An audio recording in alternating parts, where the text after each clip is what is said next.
or we don't want to go more than 30% of expenditures in fund balance, but it shouldn't be a hard cap. There may always be something that comes up that we say, you know what, actually, it would be good for us to get to 35% of expenditures in fund balance so that we can use that excess for this purpose, whatever it may happen to be. Could we not say we want 100 days instead of 90 days? Would that be? We absolutely could, but what I would say is it wouldn't be a good one to write to say we will never exceed 100 days of fund balance on hand. To me, there's a disincentive. Now we're starting to spend funds recklessly or inappropriately just because we have an artificial cap. It's great to have a goal. It's great to go in and say, hey, 90 days really is not conservative enough, or it scares us a little bit. We really want 100 days. Absolutely, let's aim for it and let's do it. But artificially putting a maximum cap on there, in my opinion, is not a good best practice. So I wanted to show a little trend of the fund balance over the last couple of years. This is not anything that we need to be overly concerned with. It's just factual. Fund balance in 2017-18, as of the audit report, was about $28 million. As of the audit report for 2020-2021, it was 26 and some change. We also built a $4.9 million agri-science facility during that time period. That's what that fund balance is there for. But like I said a minute ago, for us to start work as they arise.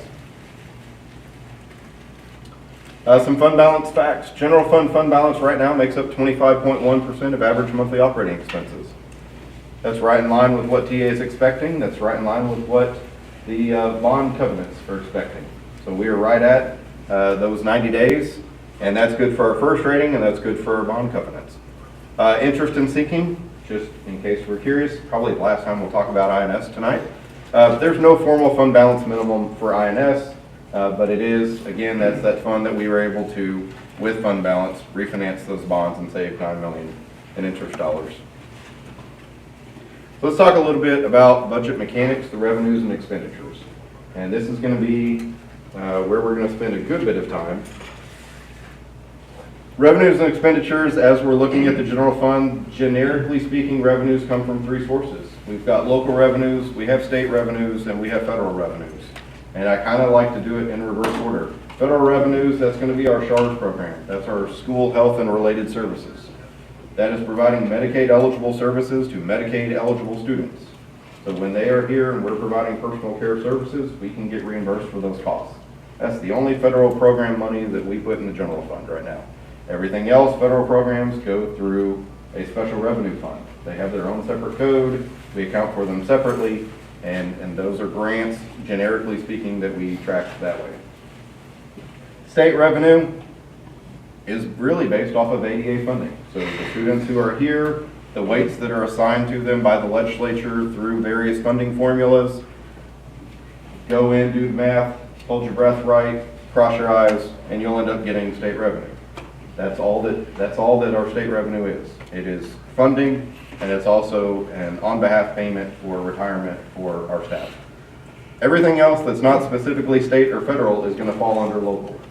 So we generically think of local as property taxes, and that makes up the lion's share of local, but it's also athletic gate receipts, investment earnings, facility rentals, tuition from other districts, other miscellaneous revenues such as sale of property, surplus property tax proceeds. When a property has been foreclosed on for not paying its property taxes and then it gets sold in a public sale, if it sells for more than their requirement and the previous homeowner does not request a refund within 2 years, I believe, the excess proceeds go back to the taxing entities. All that to say, we're not making huge budget decisions on those other local revenue items that are not property taxes, because they really don't amount to a grand sum. They are great, they help us with operations, but we do not normally go in and make personnel decisions based off how much we got last year and sale of surplus property, or sale of, or investment earnings, because that's going to be all over the place. Right now, our allocation of revenue by source type, federal is always going to be pretty slim. 2% going to be about where it is, because Our budget for that is $2 million a year, and it really doesn't change. It'll be shrinking as our budget grows, but it's not a significantly material amount annually. Right now, we're about 50% local and almost 50% from the state. It hasn't always been that way. As the funding formula changes, you will see those percentages be all over the map. I know that Dr. Hollingsworth and I were talking earlier, and he has a story about how those changes occur.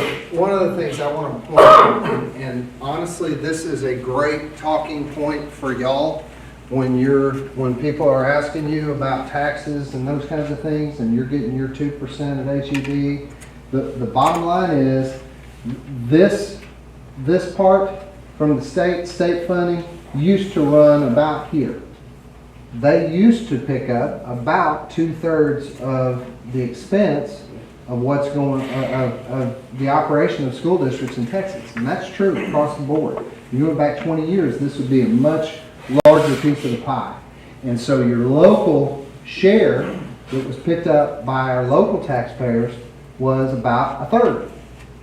Well, over time, they have contributed far less to the overall cost. Okay, constitutionally, by the Texas Constitution, it's their responsibility to set up free public schools in the state of Texas. But that's a really important distinction to note, is that it's the state that has shifted the burden to local taxpayers to pick up the lion's share of costs. That's a really important distinction. It's a really good point. Before House Bill 3, our percentage was about 60-40, 60 local, 40 state. House Bill 3 did shift that back to about 50-50. And as we continue going forward, I believe it's going to continue getting more and more funded locally instead of by the state. We'll talk about that here in just a little bit. So local revenue considerations, just some things that as we're working on the budget, things that we're keeping in mind. Property taxes, again, it's the lion's share of local revenue. We get an estimate from the appraisal district by April 30th. We get certified values from the appraisal district at the end of July. Generically, it's July 25th is the statutory date. We normally get it sometime right around the 25th of that same week. This typically is what makes the process of finalizing revenue, which I like to do before we finalize expenditures, but this is what makes the process of finalizing revenue so difficult and difficult in doing with accuracy. You don't know what that target's going to be until 1 month before it's time to adopt the budget and start the fiscal year. Once we get that certified appraisal, we submit it, all the data that we have to TEA, and they determine our maximum tax rate on the M&O side. And when we're talking property taxes, we're assuming a 99% annual collection rate of levied taxes. We do monitor that as we annually we get our audit report. We look at taxes collected versus the levy, and as that number would require us to go down on that collection percent, we can go down to 98 or 97, whatever it may happen to be. But we have over the last, jumping ahead a little bit, but over the last 5 years, our collection percentage has been at or better than 99%. How, some of you are probably asking, how do you get over 100% of your levy? That's with the collection of delinquent taxes. So when your delinquent taxes collected exceed your delinquent tax increase for the year, you're going to have greater than 100% of the taxes levied, which is great. That means our receivable of property taxes to be received is going down. But that does create a weird misnomer where you have more than 100% of property taxes levied collected within that same fiscal year. And then I believe on the other one, on the previous slide, I skipped a little bit because I wanted to hit that while we were there. Other local revenue items, generically speaking, we talked earlier, I like to use Sally as my metric, same as last year. We really don't adjust most of the other local revenue items up. We will adjust them down if there's a significant or compelling reason to adjust them down, but we do not adjust them up because we don't want the expectation of a winning football season to drive how many staff members we're going to hire. So that's just not a gigantic consideration as we're developing the budget. Tax rate history, Our tax rate was $1.17 in the M&O and 0.3839 on the INS side as of 2015-16. With House Bill 3 and tax rate compression starting in 1819, you've seen that come down. So our M&O tax rate is below $1 at this point. It's 96.03, I believe. And our INS rate is 0.3839. So with tax rate compression, you have seen a shrinking of the total tax rate in the district. That green line is another thing for us to know, and it's something we can be proud of, because most of your really fast growth districts in Texas are sitting at 50 cents already on the HCP side. And so we have room because y'all have handled the money well, and handled our debt well. Good point. The other side of tax rate would be taxable values. As you are well aware, our taxable values are increasing steadily. 2016, our total freeze adjusted taxable values were just north of $3 billion. In 2021, our freeze adjusted taxable values were about $5.2 billion. That's a really big increase in the span of 5 or 6 years. Expectations are probably another 7.5% to 10% increase would be my guess. That is the way too early guess at this point, because I don't even have the certified appraisal or estimate of appraisal from the appraisal district at this point. That's just kind of going off of how many new houses you see out there. We know that prices are skyrocketing, so conservatively, I think you could easily look at a double-digit increase again this year. Also, in Waxahachie ISD, as you're well aware, our enrollment is also increasing significantly. Our enrollment was about 8,000 students in 2014-15. These are all snapshot enrollment figures. And then this year's snapshot was about 10,100. And the expectation is to be almost 12,000 students by the 23-24 school year. So that's a pretty significant increase. That's about a 50% increase from the 2014 school year to the 2023-24 school year. And then the 2030-2031 demographer's estimate is over 17,000. 3132 is 17,000 students. So there's a significant upward trajectory in our expected student enrollment. With expected student enrollment, you would expect, or increasing student enrollment, you would also expect increasing state revenue, but that's actually not what's happening right now. Use my little laser pointer here. So this is House Bill 3. This is the increase in state funding from pre-House Bill 3 to now House Bill 3. And you see it go up in the first year, but this is when we start getting, when our local revenue starts getting limited by tax rate compression. And as our values grow in excess of what the state is expecting, or the state average, we start seeing more and more of the tax rate compression. As we see the tax rate compression, it also is limiting our growth in M&O local tax revenue to 2.5% increase per year. So as our taxable values, be it from new additions or from existing valuations, grows more than 2.5%, we will see a corresponding decrease in state revenue, which is why I'm telling you at 50-50, I believe it's going to shift more to 60-40 locally funded than state funded. Yes, sir. Is there any reason why the state did not put that constraints on the cities and the counties on new construction and only on school districts? Honestly, I don't know, but you're right. It is a very curious difference between school districts and other local governments who are funded through property values. So we're all on the same page, and for our friends on the YouTube. Cities are limited to 3% property value growth, or taxable value growth, plus new additions, and so are counties. So the revenue they derive from existing properties can go up 3%, and they get to add the new values added to the rolls for additional revenue. School districts, the way it was written, is all value, regardless of new or existing, goes up no more than 2.5% in any given year. So in a year that you're seeing 15-20% discretionary inflation costs, be they lumber, supplies, whatever it may happen to be, food cost, and you know your revenue is capped at 2.5% growth, you're going to run into some challenges. When fuel has tripled, you're going to have a decision to make at some point. So anyway, all that to say, my point in this was just to show school districts are not just swimming in cash just because your property valuation is going up and just because we have additional students. The offset to that is state revenue is coming down because we are at the maximum compressed rate. Since it's Yes, state ma'am. revenue, Mr. Coleman, is it something that's lobbyable?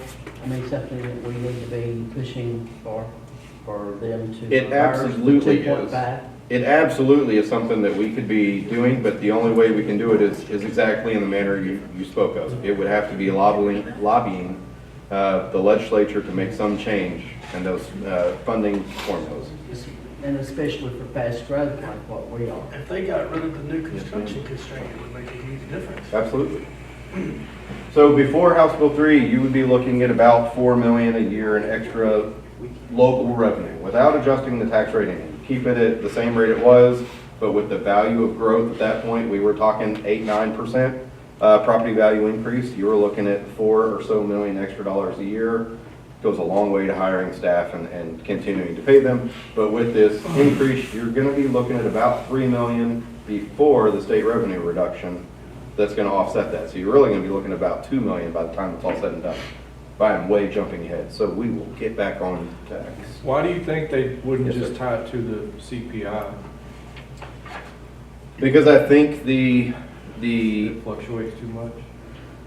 not only that, but I think on the back end, I don't know that CPI is going to really tie to, if you're looking at Waxahachie ISD and you're looking at the value of your house and compare that to the CPI, you're going to say, my house is skyrocketing and the CPI is doing this up until this year, generally. And so I think the real intent was property tax relief, was to give homeowners a reduction in that property tax. The only real way to do that would be a hard, fast mechanism in there to say, it cannot do more than this. When it does, you're going to have to reduce the rate. But when the CPI exceeds 2.5, it puts us in a tight spot. Yes, sir. Absolutely.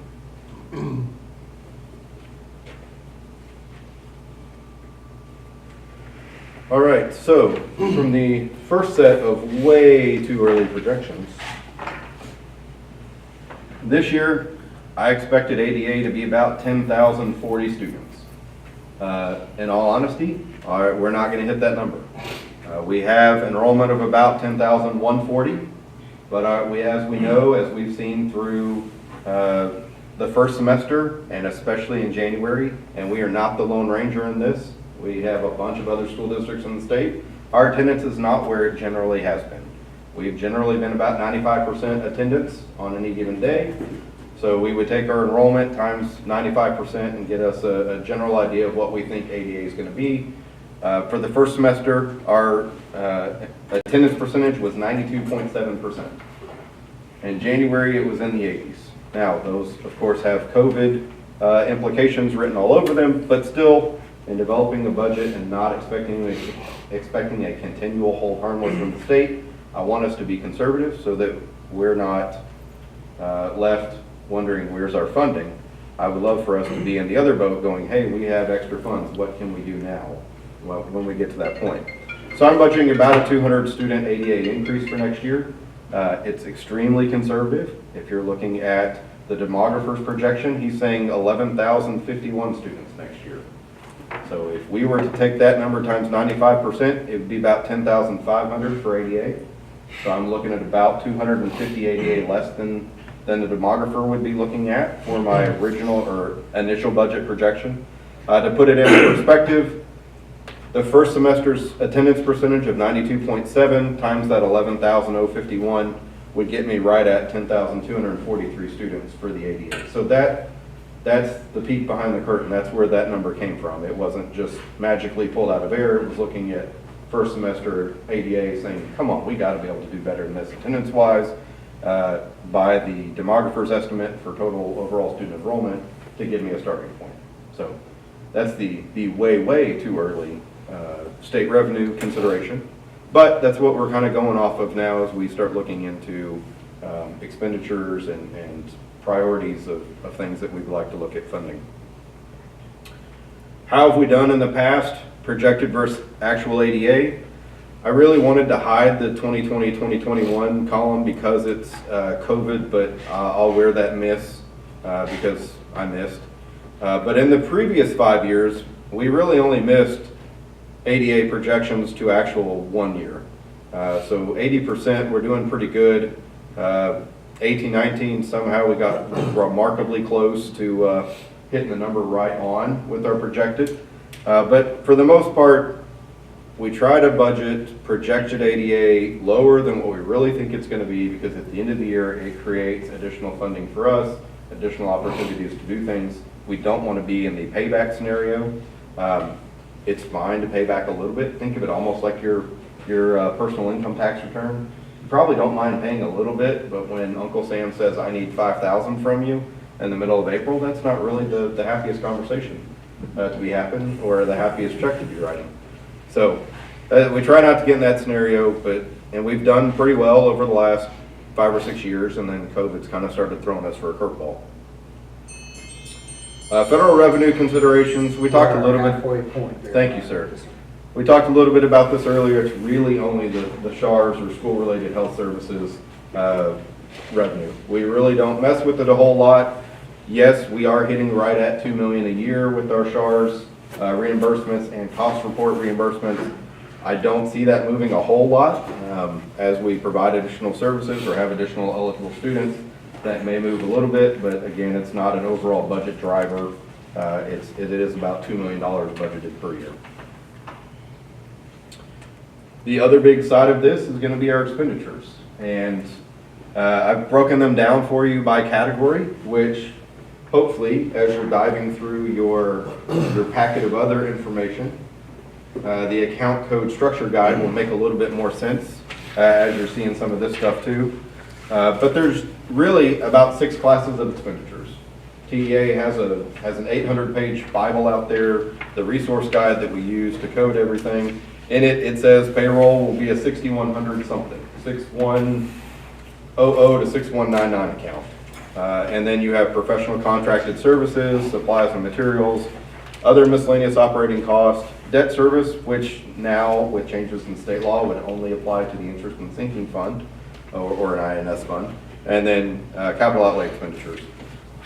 As just a note, payroll is going to make up about 80 to 85% of the entire general fund budget. So when we talk about making wholesale changes with things or substantial changes, it really starts with payroll, because everything else is only going to make up about 15% of your budget. And then when you start diving into it and you start looking at professional contracted services and you get into utility costs and you get into insurance, those are really non-negotiables. So that 15% is really, a lot of it is already spoken for and earmarked. There's not a whole lot of discretionary in that 62, 63, 6400 accounts. Payroll costs generally make up 80 to 85%. We do utilize staffing guidelines by campus type. So elementaries have a staffing guideline. It says as you open, you get a principal, you get an assistant principal, you get a counselor, you get a nurse. As your enrollment hits 800, you get a principal, you get an assistant principal, you get a hybrid, either another assistant principal or another counselor, and you get a counselor and you get a nurse.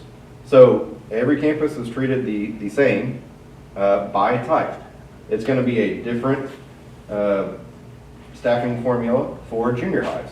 They may open with 1 principal, 2 assistant principals, 2 counselors. As you hit 850 or 900 students on that junior high, you may get a 3rd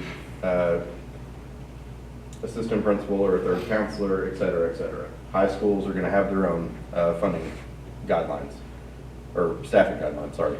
And then additional positions are funded through grants and other to benefit eligible campuses. When we talk about a Title I campus, not all of our elementaries are going to be Title I campuses. Some of them will receive extra funds through Title I to help their students in the learning process. Others might be special education. You may have special education, certain programs at certain campuses that have different staffing levels than other special education programs. Specifically, think a life skills unit versus a resource classroom. Those would be completely different funding. So when you're looking campus to campus, it's important to note that the basic staffing allocations are going to be similar by campus type, but the total overall may not be, depending on the other programs or eligible funding sources available to that campus. I want to talk a little bit about student-teacher ratio, and this goes back to the payroll cost. So this is straight out of the taper that Ms. Hilburn was referencing on Monday night as we were doing our taper report. So it's looking at the average student-teacher ratios by district, and I wanted to pick some districts that are our peers. Now, full disclosure, I'm not a huge fan of Huntsville's numbers on here, so I picked Red Oak to replace Huntsville. Because while Huntsville is like size and like makeup and like geographically, it's not in the city center, it's not in that urban area, it's a little bit on the outskirts of Houston.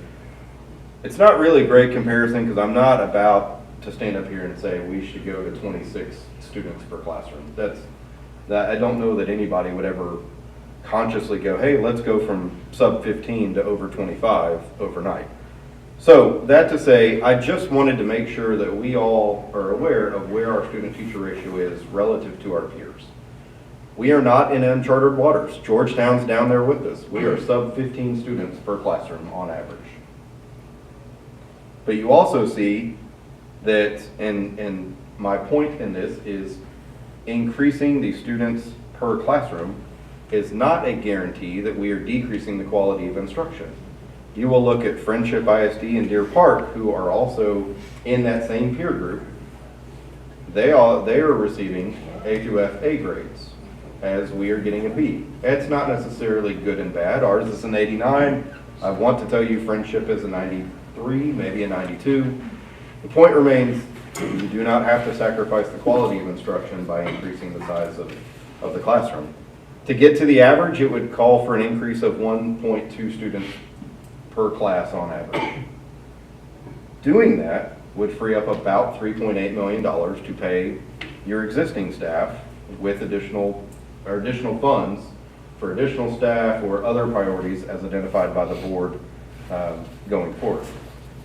All that to say, I was telling Dr. Hollingsworth earlier that I had an example in my head. It was going to be an old math multiplication example.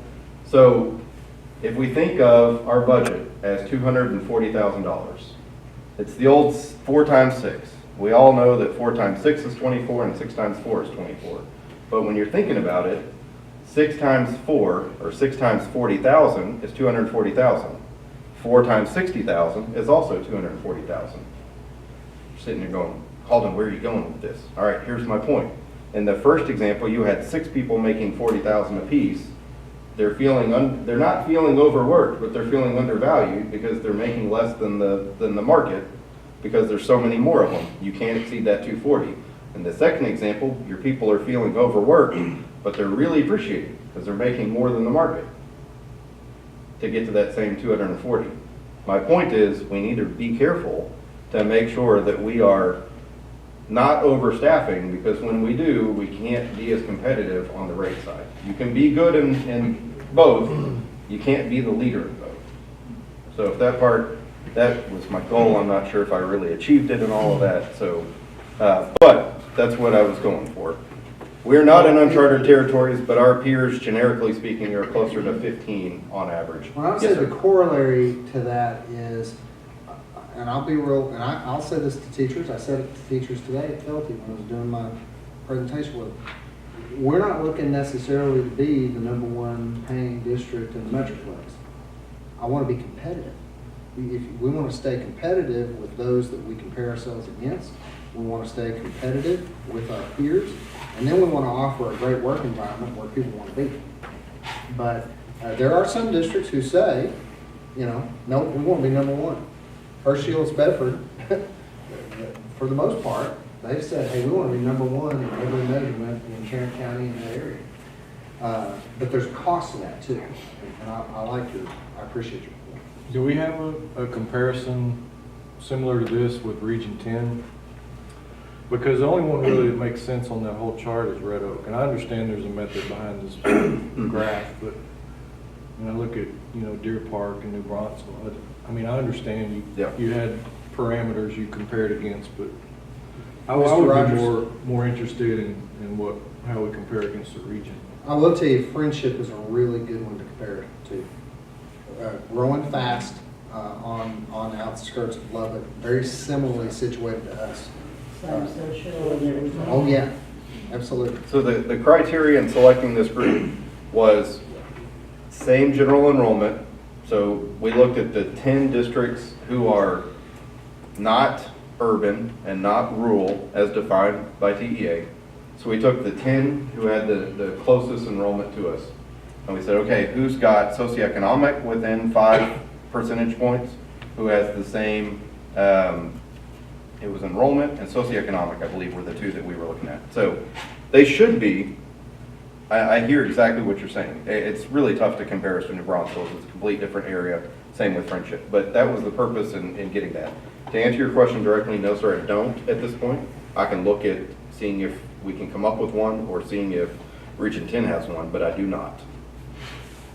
It's just a curiosity. And Mr. Collins, to be clear, that includes special ed and all classes This in is, it. yes ma'am, In this that. is And everything as those reported on the taper. Yes ma'am. Yeah, because Kim, that's what brings your normal class that you think your gen ed class Right. that's got 25 or 27 in it. That average is brought down under 15 because of Exactly. those specialized classes, etc. All right, let's talk a little bit about instructional changes for 22-23. Currently, there are a few major instructional changes anticipated for 22-23 that would have a significant budgetary impact. Now, we are going to continue implementing the recently adopted vision, core values of the district. We're also going to implement the balanced scorecard that we're currently working on and get back to or re-implement the professional learning communities on our campuses. That's not to say there won't be some expenditures related with accomplishing those tasks. But in terms of major instructional changes, minimal or few that would have a significant budgetary impact at this point. We also do have some ESSER 3 funds that are still available that could be utilized. Those funds are ceasing to exist. So if we start rolling out major initiatives using ESSER 3 money, that's an expenditure that we will have to pick up later in the general fund or discontinue as we get to that September 24 date. So the 2022-2023 budget expectations. I have so blown through the folder. Mine's open right now. I'm like, so blew through everything on there. Sorry. All right, revenue expectations. I'm expecting ADA of 10,243. It's up about 200 from this year. If we're being really honest, I think our ADA is going to hit in the about 9,600 range. So I think we're going to miss our ADA expectations for this year by about 400. And that honestly has to do with our attendance rate. Now, there is talk of a hold harmless from TEA, so we're still waiting to get full details and get that approved through all the legislative channels. Once we have that, we'll have a general idea of what sort of revenue impact that may have on us. But that's why I'm not looking at a huge student increase for next year, even though the demographer is expecting a large student increase from an enrollment standpoint. We've already counted on some of that revenue for this year, and when we fall short of it, we can't double count it for next year. So, expected increase in property values, right now, honestly, it's a plug, 7.5%. It will probably be way higher than that, but I'm waiting on info from the appraisal district before we start plugging it in. If we're really honest, as long as it's above 2.5, all it really does is decrease state revenue. So there's really no magic formula to it. Just, stick your finger in the wind and go, is it going to be more than 2.5? Yeah, okay. Then just plug a number in and keep on rolling. I expect student attendance to return to about 95%. That's where we didn't just magically come up with 95 as a budget number. We've been there or better than 95 for many, many, many years. Every year since I've been here until COVID started hitting. So we budget 95 because it's a little bit conservative. Gives us, in addition to budgeting, being conservative on ADA, if we're conservative on our attendance percentage, we get 2 conservatives in a row, and that really helps us on the back end if we miss one of those 2 expectations. So right now, the way too early revenue numbers, we're looking at about $3.2 million of additional local revenue next year, But because I'm forecasting a greater than 2.5% property value growth, we're looking at decreasing about $1 million in state revenue. So a total of additional available funds is about $2.2 million for next year. Now, if we hit the demographer's estimate of 11,050 students at 95% attendance, that local revenue is not right, the state revenue is not right, that total will probably be closer to 3.4 million, 3.5 million. That was really quick math on as I was walking out of the office, so I didn't have time to put it on here, but it's a significant impact as we have additional students. Expenditure considerations, this honestly is the biggest concern right now, because I don't really know where we're gonna end up. I know that we've seen 10 to 15 or higher percent cost increases on most of our supplies, materials, and contracts. This is a big problem right now in the maintenance and support services departments. Fuel has tripled since the start of this school year. Also, if we're looking at a 2% payroll increase, this is just a placeholder to give you an expectation as we go through the exercise here in just a minute. Anticipated financial impact of the 2% payroll increase is about 1.7 million, so that will leave about $500,000 of additional revenue for other things.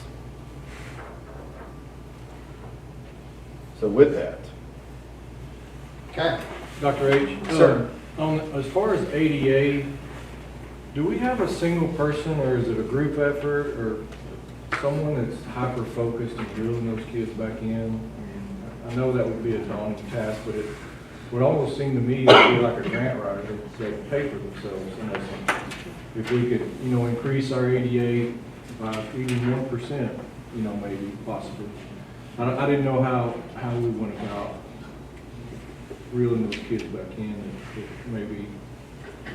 I read an article on the national level about that very issue, because it caught my attention. It's like, districts are trying to figure out how to get folks to come back. We had a discussion with our cabinet, and I don't know somebody had the really smart thought, I think it was Lisa. We were talking about why it is that we're having a harder time getting our attendance to bounce back with COVID really right now, for all intents and purposes, being over. I mean, here, right now, hopefully we are. But today there are 0 cases. yeah, exactly. We have 0 cases in the district. And Lisa brought up the great point that we have so many more families and parents who are working at home. And so when little Dusty gets up in the morning and says he's got a tummy ache, mama's more prone to say, well, I'm here. You can just stay. And I thought, well, that's a really good point that I had not thought of. But to answer your question, it is something that I put very much on Mr. Calden's plate to continually be looking at. He works with Jacob Perry. Jacob works directly with our campus principals as, what can we do to support you? We're continually bringing it back to principals. What are you doing on your campus to incentivize? But it's really more about relationship with kids than it is about incentives. It's really about who's reaching out. If a family hears from the kid's teacher or teachers, that makes more of a difference than if Somebody at Central. Tatum Thorne is calling. Tatum Thorne is calling, that mean old AP is calling from Howard. If the teachers are reaching out on a regular basis, but here again, we know what teachers have been up against. So that's just, it's another burden, if you will, on teachers, but that's the way to get them back. And so there's no magic formula. We are finally, if we're able to stay out of COVID, we can go back to incentives. And incentives do work to an extent. We reward the classroom in 3rd grade. The classroom that has the highest percentage today gets a popcorn party at the end of the week. Those things work because those teachers will, hey, don't be gone. We're leading the 3rd grade, and so some of those kinds of incentives do work. But the number one thing is relationship. That's an over answer, but that's kind of where we're at. Okay, so what I want to ask y'all to do now is we're actually gonna move so that y'all can work over at the table over here. You're only gonna be over there for about 10 or 12 minutes working with your team. And we're nicely broken up here, so I'm gonna have, if Mr. Autry and Ms. Timmerman and Ms. Starnader, if y'all will go to a table over here and take this with you, and take your pen and this determining our budget priorities. It's the last page of your packet. That's right. And Ms. Kriegel and Mr. Rogers, if y'all will go to another table, and y'all are gonna, here's what we're asking you to do as a group, okay? Look through these priorities and as we've got them delineated here. Tier 1, this is our early take on here's what we think is most important. Tier 2 is more of it's a little less important. We think that if we gotta take something off the list, we take this off the list before we take off our Tier 1 priorities. And Tier 3, make no mistake, we'd love to do all of them. And they're all important to the organization. But I want to hear how do y'all's priorities match up and line up with what we've got listed here. Does that make sense? So that's what you're talking through. Just talk through where we're at. We obviously are not going to do a 2% raise and a 3% raise and a 1% raise. Okay? But we put them in different tiered categories to give y'all a beginning point. Okay? And then if there's something that y'all are talking about in your groups in the next 10 to 12 minutes, and you're like, man, they really missed something huge, put it on that other considerations. Is that clear? One question that may influence my priorities, you know, last year we made a pledge to replenish the fund balance by $1 million. Yes, sir. Did that get blown up? A little bit, and no all at the same time. So we're using that $1 million this year to help fund the land purchase of the 174 acres. So is it going directly into fund balance? No, we're reducing the amount we're taking out of fund balance by $1 million because of that land purchase. And that is in there. Replenish fund balance. I know, that's what I'm Yes, saying. sir. If we didn't do that, that Yes, sir. might have been influenced Yep. my. Yes, sir. If we weren't able to do it last year. All right, I'm trying to be a good teacher. Are y'all, is everybody clear on the instructions? Okay, all right, so you got about 10 to 12 minutes, y'all. Thank you.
piece we have for our workshop is, just wanted to hear what are your thoughts?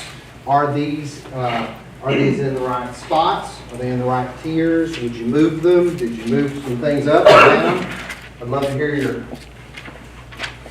thoughts. So we were pretty well in accordance with tier one, with the one exception. How much flexibility would it give you from going from 2% to 1% raise? And how much would that allow you to capture in tier, what you need in tier two? Does that make sense? I think so. Give me about 850,000 to start capturing tier 2 stuff. Oh, I see what you're saying. Okay, all right, okay. So you say, yeah, if that became your tier one, then I'm able to hit a couple more in tier two. Okay, yes, sir. Yeah, we thought you were on point with your tier one. Kim and I differed on, she had it just like you have it, and I had replenished fund balance as my number one. Number one, okay. Okay. Just, from the standpoint of leaving things better than you found them type deal and starting to build that back up. Yes, sir. And I had a couple of questions about tier two. Okay, increased budget for ICE. I mean, we already have a pattern that we're doing as far as replacing roofs and air conditioning, and so is this to like increase the pattern or? So we do have a pattern by which we are replacing them. But one thing about Waxahachie that I've learned as I'm here, we like to build buildings in pairs or in groups. And so we're quickly going to be running up against some of those buildings, the 2008, 2009 group, Right. where there's 3 buildings that all are going to need roofs roughly at the same time. And that's going to be your Clift, your Felty, and your Howard. Yeah. So as we get towards that, and then we have some others, like Marvin could use another a roof replacement at this point. Northside's getting really close to needing one. So just those continual life cycle things, in Right. addition to, hey, this is the first time through for this building or this group of buildings. That's where some of the challenges are going to be coming in. And so with some additional funds or allocating some funds to it, we can accelerate some of those to where it's not hitting 3 and 4 campuses in the same year. Not that the campus would be unusable, they're just going to be spending a lot more money on repairs and or replacing of items as they get damaged and destroyed. As far as you're talking your AC systems, those are just gonna start increasing astronomically. Yep. They're gonna be more and more difficult to find. Absolutely. I can guarantee you that. I know I've heard that roofing, like roofing, for example, I believe in April is gonna go up about 13%. I mean, and we saw that as a collective group when we talked, because we were talking last year about re-roofing the support services building and the old credit union building. And then we finally did it this year, and we had an additional $40,000 cost in doing that. So, but that's a really good point, that air conditioning units are getting a lot harder and a lot more expensive to repair and replace. Are there any others in tiers 2 and 3 that y'all feel like were misplaced or need to be moved up, We down? thought the emphasis needs to be placed on fund balance as well, with maybe a target number as a minimum. And if you were able to get over that number, great. But Okay. The bell schedule too, I think we pretty much have it tight on that, the fund balance and the bell schedule. Because that's so important to the high school, morale of teachers, retaining teachers, good instruction, you know. Yeah, it's a big deal if we're able to do that. Do you know what the cost difference is, Ryan, in those next level buses with the equipment doors on the bottom, like a lot of schools are going to? No, sir, I don't.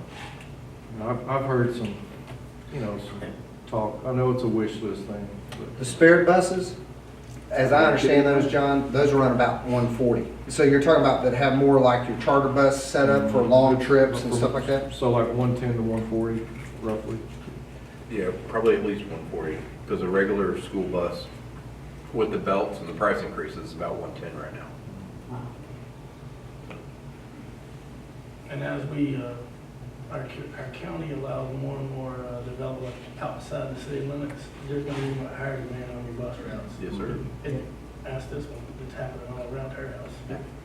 I may just start my own bus service. That 140 number, I was looking at that Yeah. a couple, 3 years ago in my previous district. Yeah, maybe, I mean, maybe if we just mix in one for Yeah. special,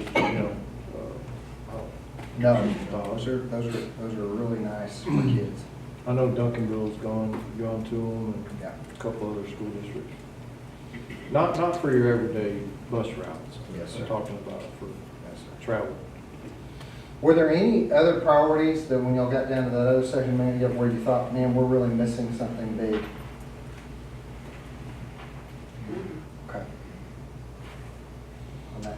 Do you already have in your budgets for long-term replacement of all the turf that's gonna have to be replaced, probably all at the same time? That's one thing that that's one thing that we're gonna start putting some money aside going forward is putting some money. I don't know at this point if I wanted to formally transfer it into a capital projects fund as a way of designating it or doing the fund balance designation, but that is one thing that, yes, So sir. that's gonna be the same thing, they're all gonna start coming due at the same time. Yep, there's gonna be 8 of them at the same time. Wow. Yes, ma'am. One thing with the ESSER funds, we were able to give bonuses, so I know there aren't any additional ESSER funds for bonuses, would there be? No, ma'am, Okay. not at this point. Okay, so basically,